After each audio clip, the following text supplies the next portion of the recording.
nameless ones from divine blood and whispered unknowns. We craft destiny. Let curiosity be your guide through the labyrinth of worlds. For in the shadows between realms, true power lies.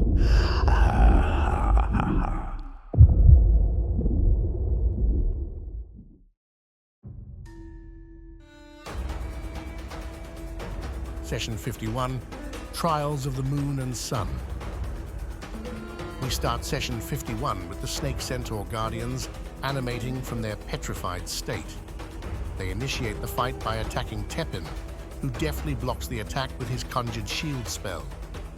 Jafar, lurking in the tomb, has also gained access beyond the Veil of Madness.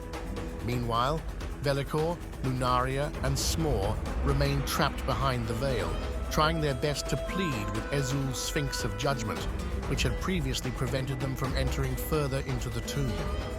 They step forward, seeking their wishes to be granted, so they can aid Tepin and Jafar in the battle.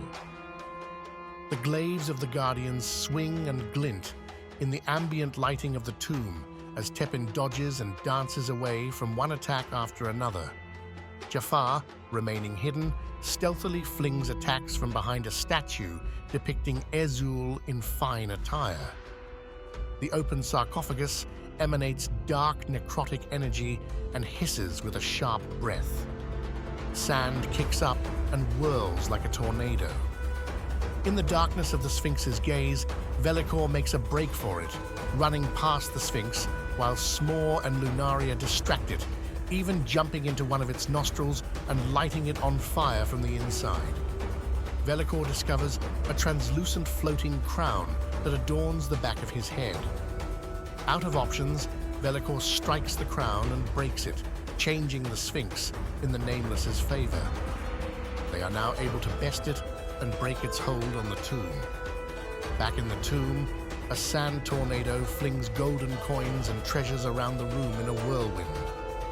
In front of Jafar and Tepin stands Ezul Elbamid in all his glory, with a large-brimmed cobra head skull, rags of green tattered cloth hanging from various points of his body, and emerald, jade, and sapphire jewelry embedded in the skull. He emanates necrotic energy from an ankh connected to the negative plane. The terrifying pharaoh raises his ankh and stuns Lunaria, moving on to gaze dreadfully at the remaining members of the Nameless. In a pinnacle moment, Tepin utters ancient words to grasp a hold of Ezul's wrath and tame him like an underling. Mere moments after Ezul loses his senses to Tepin's malevolent control, he dismisses his guardians, effectively ending the epic fight. The Nameless sigh in relief and turn their eyes upon the massive hoard of gold that fills the chamber. They spend time searching for treasures and retrieve a great deal of gold. With their pockets filled, a much-needed rest lies before them. But not until they figure out what's going on with Donnie, Dexter, and Rashid. Peering into the homuncular's vision, Smore sees Donnie holding a rock in his right hand, the feathers of Dexter on his shoulder, and horrifyingly, the body of Rashid lying up against one of the walls. Smore communicates to Donnie that he will come to get him, but as Donnie turns, the eyes of Rashid spring open. Rashid launches himself at Donnie, attacking him. In a wild reaction, Smore grabs his newly acquired Amulet of the Plains and twists the dial. This turns out to be a catastrophic idea, as both Smore, Tepin, and Velikor are dragged into realm-hopping chaos. They first find themselves in a vast and frozen landscape, snow up to their waists.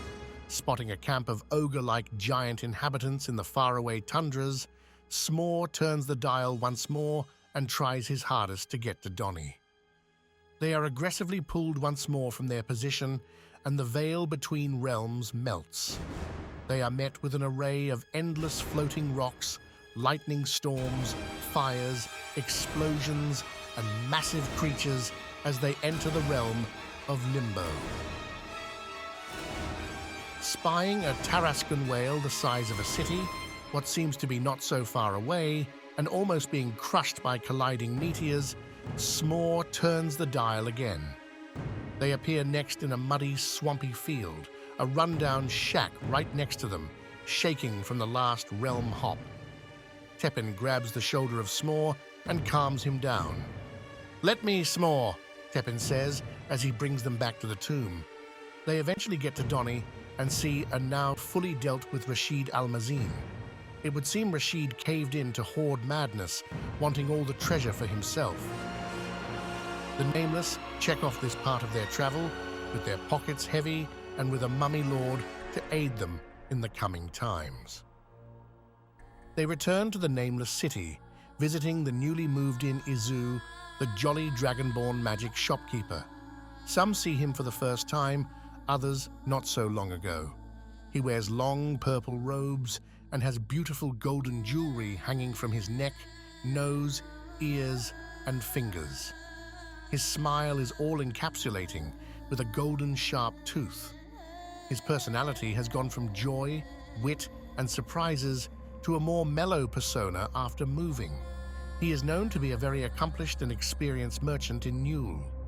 In the meantime, while Jafar and some other members get going on selling their unused and unneeded items, Tepin spends some time with one of the treasures found by Smore in the Horde, a crystal ball of scrying. He's scrying on the only person he could think to look for in the moment, Felric Kindmantle. Peering into the misty depths of this crystal ball, he sees Felric in a contorted shape, in some sort of contraption. Not long into his scrying, 3 cloaked figures emerge from the mist, seemingly shocking Felric with a type of stick. Tepin telepathically connects to Felric and ensures him that he will be rescued. A Felric cracks a whining smile, and tears comes to his eyes. Selling their bounty and upgrading gear, the day continues. The Nameless have, for the last 4 days, made preparations, traveled, and adventured to gather necessary aid for the coming storm. However, their returning day would go from anxiety-lifting to morbid in a quick second. In the middle of Gilson Street, a trumpeted fanfare is heard. A figure of might and force rides forward, emerging from a small army of gnolls. He is an imposing figure with a stern visage, a chiseled face with a strong jawline, piercing grey eyes, and a bald head. His skin is dark and scarred by one eye, suggesting a life spent under harsh and disciplined conditions. He wears a set of dark bronze, intricately designed plate armor adorned with the symbols of his order. The symbol is a variation of Torgo's emblem, a sign of his loyalty to his nationality and people. His presence exudes authority and fear in the streets of the Nameless city. Shouting for a leader, Velikor steps forward and is met with a pushing question. "Where do you keep your rarest of people?" he says. This implies a quest to capture rare breeds of life. Enough, Tepin and Lunaria thought, and they cast Word of Death. This is stopped by a large infernal visage with horns that repel the attempt. He laughs and shrugs it off. He grabs his large bald mail made out of dark metals and proceeds to swing it full force at Donnie, sending him flying through multiple buildings. Smore, in a heartbeat, flings fire, exploding 4 beads, blowing up the street and several civilians. This attempt proves to be futile, and Inquisitor Volkov laughs it off and says he'll be back. Olina comes rushing, apologizing to Tepin for letting him in due to her lapse of judgment. Jafar tracks him to see him teleport away with his pack of gnolls. Smore is holding a now-scarred Donnie, and Velikor helps all the civilians he can. We leave this session with Lunaria in a traumatic state of mind, her memories of Lunasong flashing before her eyes. She is sure this has to be the closest she will come to figuring out who took her parents and what happened to them. What will the Nameless do next? Times are not peaceful,